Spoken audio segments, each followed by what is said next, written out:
Budget పై వెలకాన మాజీ మంత్రి ఆత్మ పరిశీలన చేసుకోవాలని టీపీసీసీ ప్రధాన కార్యదర్శి చెన్నా దయాకర్ అన్నారు. గత బీఆర్ఎస్ పాలనలో సంక్షేమం, విద్య, వైద్యం రంగాలకు మొండి చేయి చూపారని విమర్శించారు. రేవంత్ పాలనలో సంక్షేమానికి కృషి చేశారు.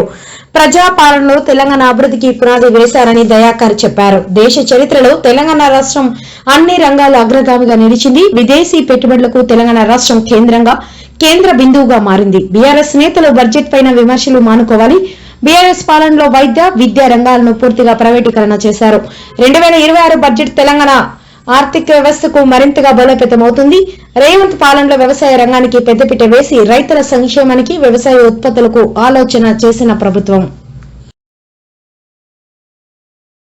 పునాది వేసినటువంటి బడ్జెట్ గా మనం చెప్పుకోవాల్సిందే. దేశ చరిత్రలోనే ఇంత గొప్ప సంక్షేమ పథకాల కోసం కాదు కానీ అదేవిధంగా విద్యా, వైద్యానికి, పంచాయతీరాజ్ వ్యవస్థ బలోపేతానికి పెద్దపీట వేసి గౌరవ ముఖ్యమంత్రి రేవంత్ రెడ్డి గారి నాయకత్వంలో 27 నెలలుగా ప్రపంచానికి పోటీ పడే విధంగా ఇవాళ అమలు జరుగుతున్నటువంటి సంక్షేమ పథకాలు కావచ్చు, అభివృద్ధి కావచ్చు, తెలంగాణ దిశను మార్చే విధంగా ముఖ్యమంత్రి రేవంత్ రెడ్డి గారి నాయకత్వంలో ముందుకు సాగుతూ ఉన్నటువంటి సందర్భం.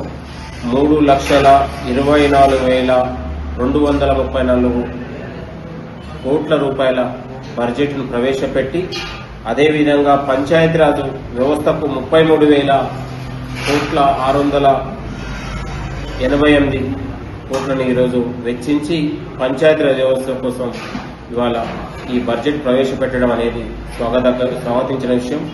అదేవిధంగా ప్రాథమిక విద్య కోసం ఇవాళ 26,674 కోట్లు ఈరోజు బడ్జెట్లో ప్రవేశపెట్టడం అంటేనే ఇవాళ ప్రభుత్వ విద్యకు, తెలంగాణలో ఇవాళ విద్యను బలోపేతం చేయడానికి ముఖ్యమంత్రి గారి చేస్తున్నటువంటి కృషిగా మనందరం కూడా చెప్పుకోవాల్సిందే.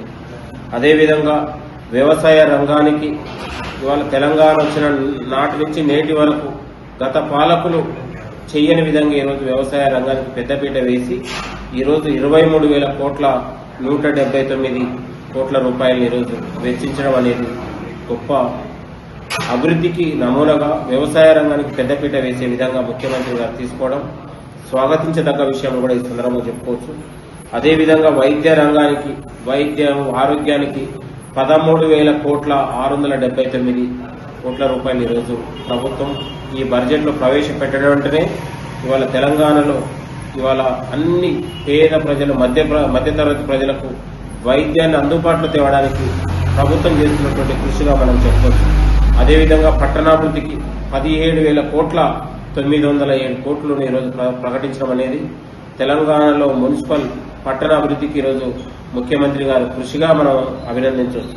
అంటే ఓవరాల్ గా చూస్తే ఇవాళ బీఆర్ఎస్ నాయకులు ఈరోజు బడ్జెట్ పై ఇవాళ విమర్శించే వాళ్లకు మేము సవాలు చెప్తా ఉన్నాం. ఇది దేశ చరిత్రలోని తెలంగాణ రాష్ట్రం దిశను మార్చే విధంగా ముఖ్యమంత్రి గారు 2025-26 బడ్జెట్ అనేది తెలంగాణ అభివృద్ధికి దోహదపడుతుంది. తెలంగాణ రాష్ట్రం ప్రపంచ దేశాలకు పోటీ పడే విధంగా భవిష్యత్తులో ఇవాళ అభివృద్ధి చెందుతుందని అనడానికి ఈ బడ్జెటే నిదర్శనం అనేది కూడా ఈ సందర్భం గుర్తు చేస్తా ఉన్నాం.